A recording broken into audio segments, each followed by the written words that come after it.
Hey folks, so we remember from one of our previous videos, I think it's actually the first video on Node, we learned how to set up a server and have it say hello world. So just so that you remember what that looks like,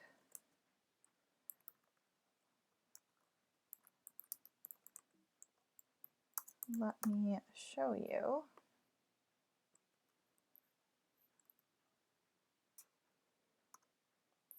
So it sends hello world as plain text.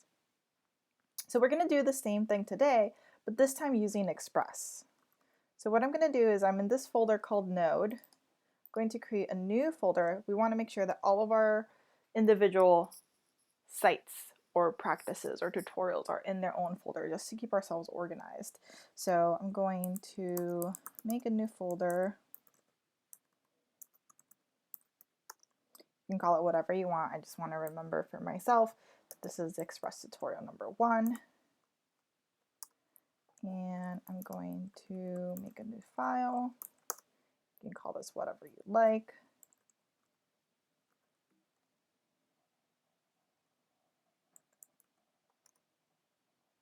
All right. And I'm going to go ahead and open up this file. So it's a blank file. You see here I have my handy dandy Node.js Notes for Professionals. And if you want to follow along with this, we're actually going to be doing the Hello World with Express tutorial, which is section 1.3. So again, bad practice to just copy paste because then you won't remember, you won't get that muscle memory.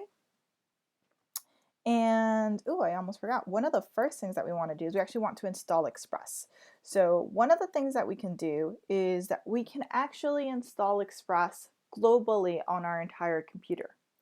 So you're welcome to do that if you'd like. I choose to install it locally for every single project. So once you are in the project folder, so again, for me, that's this name here, we do npm install, and the module name is Express. Now I use the -- save flag so that it keeps the files in there.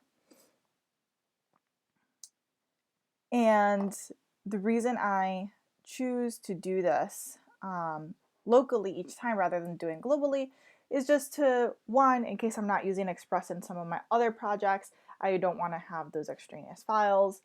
2, I want to make sure that I'm remembering again, right? The more I type this, the more I'm going to remember it, the more it's going to become muscle memory, the less I'm going to have to look it up. So I rather just type it every time. So you'll get these errors, which is fine, you can ignore.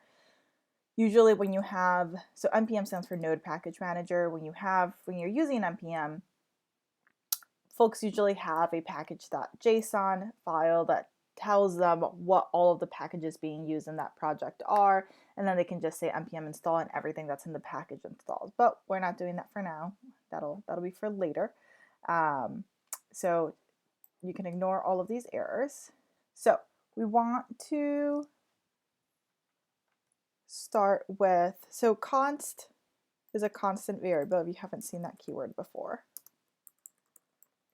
And if you remember from our previous, we used to require the HTTP module. Look, and I started typing that.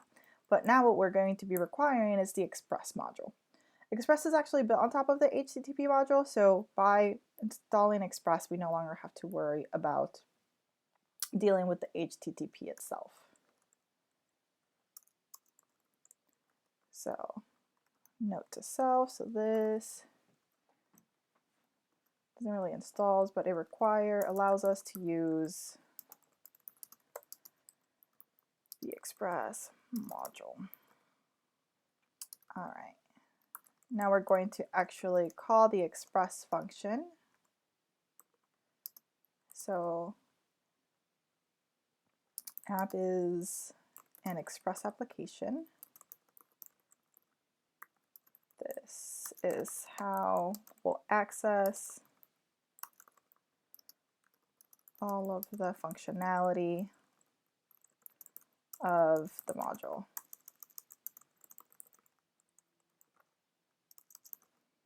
All right. We gotta set a port. We've normally been working with 1337. You can choose whatever you'd like. And now for the actual setting up and getting the information. So app.get is now the equivalent of doing the routes that we did before. So whereas before we had to do all of this, right? So we created the server, we wrote the head, we wrote the response, and then we ended, and then we started listening. This is now going to get condensed. So now all we have to do is say app.get, and this means that whenever you get to that home page, so that localhost 1337, right? There's nothing, it's / nothing. There's nothing there. We have our anonymous function, which always has a request and a response. And that anonymous function is going to send some information. In this case, we're going to just say hello world. Don't forget I semicolon there. We then need to tell our app to listen. So again, we are not creating a server and then telling the server to listen. We're now creating the application and telling the application to listen. We got to give it the port. And this anonymous function allows us to print that it's listening.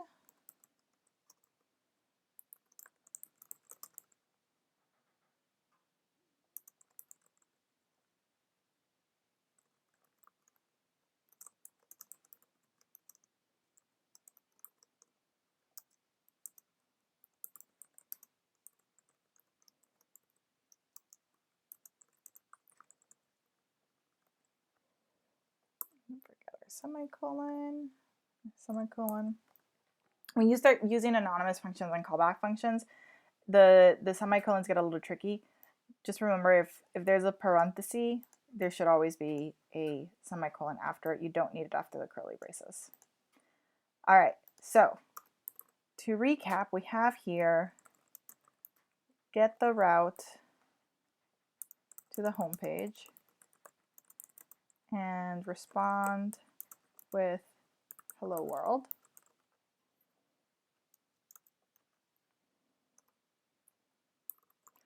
Listen on port. All right, so now if we go ahead and run our server, we refresh the page, you'll see that we have hello world written. You'll see that actually the font even changed, right? So because we didn't specify that it was plain text, let's see what it sent it as. So it sent it as text into the HTML. So let me run both side by side so you can see the difference. So I'm going to change this old one that I had. I'm going to make this port 3000. And I'm going to open a new tab here.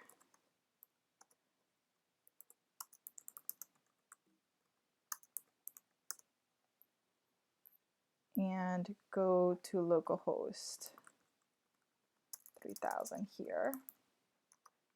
So this is what it looks like when we're using just plain Node.js. We're not using Express. So you'll see that this is plain text. So if we try to do inspect element,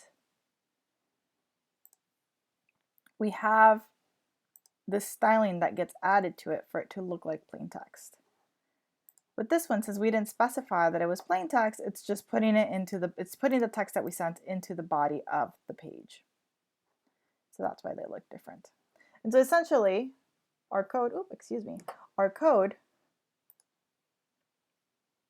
is much shorter when we're using Express. Granted, with all the comments, they look about the same, but this is much shorter. And when we start looking at how to do different routes, so if you remember from, I believe it was the third video when we started figuring out how to do routes with Node, we had to do all of these separate functions and do a lot more than we're doing now. But if I were to run this guy now, gotta terminate it and then run it again. So our home page is still going to look like this, and I'll refresh it so you can see. Let me get rid of this. And then when we go to our /about, oh, I spelled that wrong. We have the about page.